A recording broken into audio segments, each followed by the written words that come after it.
বহুদিনৰ মূৰত আজি গুৱাহাটীত ৰ'দ পৰিছে দেই। যোৱাকালিৰ পৰাই অলপ অলপ মানে গৰম হৈছিলে, আজিতো একদম ৰ'দটো বহুত টান। ৰুমৰ ভিতৰতে সোমাই আছোঁ আৰু মই এইগিলাচ এতিয়া 3 বাজি পাৰ হ'ল। মই ভাবি মানে দুপৰীয়াতে মই ঠিক কৰি থৈছিলোঁ দৈ, তাৰপিছত ইয়াতে যোনে চেনি খায়, মই চেনিটো ভালেই পাওঁ বাৰু, অকণমান চেনি, তাৰপিছত নেমু চেপি দিছোঁ, অকণমান পানী দিছোঁ আৰু পদিনা পাত হ'লে বেছি ভাল, কিন্তু ওপৰত পদিনা আছে, মোৰ মানে ইমান গৰমত ওপৰত যাবলৈ আৰু মানে ধৈৰ্য নাই। সেইখিনি কৰি মানে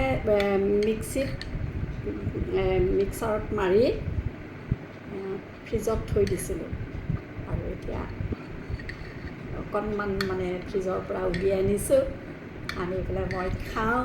আপোনালোকেও খাব, যিহেতু ইমান গৰম পৰিছে, অকণমান সাৱধানে থাকিব।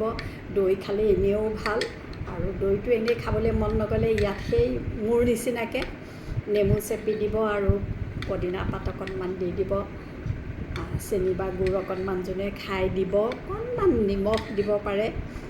সঁচাকৈ একদম দেহাটো হাত পৰি যায় আৰু পেটটোও ভালে থাকিব। এতিয়া যিহেতু গৰম আহিছে, সকলোৱে এনেকৈ খাব, সাৱধানে থাকিব। ধন্যবাদ।